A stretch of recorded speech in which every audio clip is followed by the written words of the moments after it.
I just moved out of West Hollywood. We talked about this last time I was here, you know, where every guy, these people, but they're disgusting, Chiseled. but they're actually disgusting for the most part. How so? Because they're just fucking each other in the street like mad dogs? Because you don't want to go to the steam room. I know. I just left. I lived in West Hollywood for 3 years. I went to the locker room in that gym, 24-hour fitness, once. Dude, 24-hour fitness in West Hollywood is the one I always talk about. My friend used to be the manager there. I used to go to the 24-hour. That poor bastard. I used to go to the 24-hour fitness in Woodland Hills, and there was a guy that worked there. That was my friend who was a manager. Yeah. And they sent him over. He was at another 24-hour fitness, but he was like a really good, well-organized guy, well-liked. And they sent him to West Hollywood to clean up. And he said he got there, and dudes were just going at it in the sauna, and they would have to mop it down. He said it was insane. He said it was basically just a gay hookup spot. The whole place, frankly, is disgusting. I mean, it really, but beyond just like that, just the sex or whatever, this idea that you have to look perfect and, you know, like, there's never enough. And that's why, for me, it's like, that's why gay marriage was so important. Not because of whether you want to get married or not is irrelevant, but the idea that all these people that could never get married, they had to stay in the rat race forever. Imagine that. If you always felt like you had to stay in the rat race, because the same equality of being in a relationship that was sanctioned by the state, as silly as that may all be in at some level, but the idea that you just had to stay in this race forever. And then one day you're 50 and you're trying to look like you're 20 because you're still in that race because you never found someone, whether it's a guy or a girl or whatever, that you can start, you know, maturing into some other thing with. Yeah. And that's why equality was important. Marriage equality was important to me. Not whether someone actually gets married or not. Milo and I have great debates on this.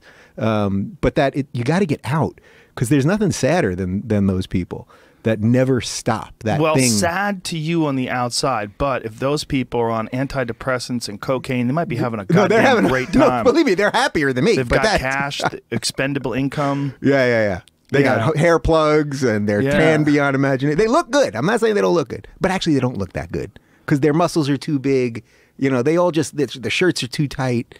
Like, you know, it's like, settle down, everybody. Yeah, well, there's a lot of that going on. I used to work out at Gold's Gym on Cole, which is, you know where that is in West Hollywood? It's like right down the street from Sunset and Gower Studios. Oh, okay. Yeah. We used to do news radio at Sunset and Gower. Right. And so there was a Gold's Gym down the street. I'm like, oh, well, I'll just make a membership there. That way over at lunch, I could just shoot over, get a workout in real quick and get by.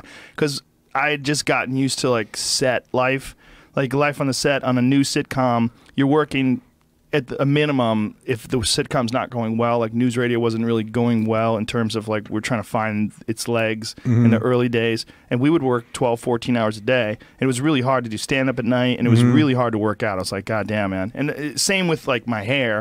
I was like, shit, I got to stay in shape. You know, like there was a lot of scenes on news radio where I had to take my shirt off. That was like a kind of a part of who I was. Like, right. I don't want them to replace me. I better fucking keep going to the gym. Yeah. And plus I'm vain.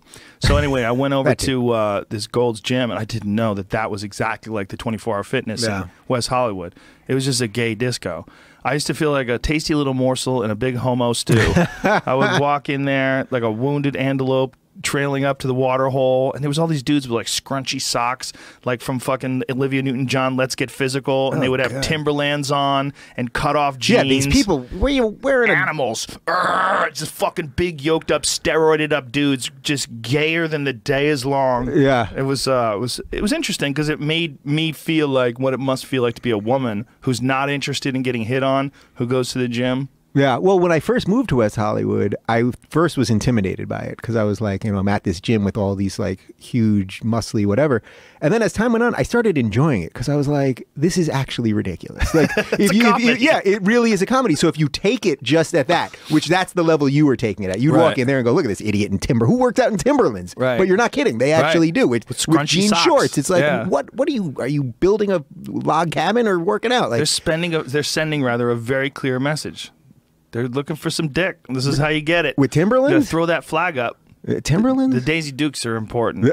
There's no like subtlety in Daisy Dukes. No, if there you got isn't. Daisy Dukes on, whether you're a guy or a girl, you're looking for dick. Yeah. Right? Well, that's the universal flag of I'm looking for dick. Yeah. I got to get some new shorts. There's something about the Daisy Dukes, right? Yeah. Like, and when guys started adopting them, it's like, whoa, all right, buddy. But that all goes to like, nobody care. Like all of this stuff about when we talk about gay marriage or any of this stuff, it's like, enough already. It's there. It exists. Like people. Well, I support. I should say one thing. I support you doing whatever the fuck you want to do. Yeah. If you want to wear Daisy Dukes and fuck a bunch of dudes, who cares? Go have fun. This is a short experience. Yeah. I'm 49 years old, so I'm almost 50, which is, if everything goes great, I'm halfway dead, and it's probably not going to go that great. All the acid and pot and all that jazz. I have a little faith in some of the robotics that are coming and some of the gene stuff. I do. But I mean, realistically, I don't want to plan on that. Yeah. And but also, you got some dough, so you're on the good side of it. I'm on the good side of it. But Yeah. there's also issues like fucking asteroids, super volcanoes, Zombie invasion, plagues. alien attack. Yeah. Who knows what the fuck's going to go down in the next couple of decades. But Yeah. my point is, this is a short ride. It's not that long. It seems like it's a long time when you're young, because when you're 22, you look at 80, you're like, God, that's so far away. But when you're 50 and you look at 80, you're like, yo, that's around the corner. Yeah. A year is not that long. It just seems long when you've only gone through 20 of them in your whole life. You're like, wow, it's so long. Yeah. A year, I can't wait until I'm 21. And then all of a sudden, you look back and you go, oh, this thing happened in the blink of an eye. Yeah.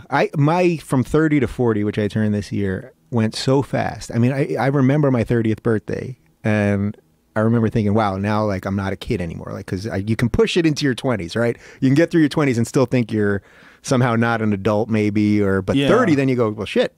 Now I'm and now it's like, wow, I just turned 40, and it's like, now it's like, this is real. This is really real. You're in it. But I think the key is to not even concentrate on that. Yeah. To be aware of it, to recognize it, to address it. But just concentrate on, and this is such a fucking cliche statement, but I try to say it as much as possible, living in the moment. Yeah. Just being here in the moment. Taking care of your biology, respect your meat vehicle, take care of that thing.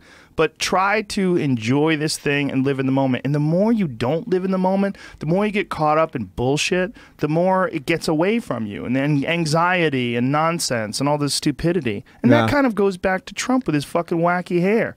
Like, you're not living in the moment if you're a 70-year-old guy and you're spraying your hair down with a fucking gallon of Aquanet before you go out, and everybody knows what you're doing. Everybody knows what you're doing. That's the piece. That's the piece. It's like everyone knows something. Shave that fucking head. You're worth $18 billion, whatever the hell he's. Maybe he's not really worth that much, right? Isn't that we have no freaking clue. Just, I'd like to do it with him. Come on, dude, I'll do it. Imagine if he did that today. Imagine if he did it today, one day before the election. He'd win in a landslide. Like, he would get. Maybe. There would be such positive will towards him. Like, bald guys would go, yes, yeah. He's one of us. Larry David would endorse him. I mean, it would be huge.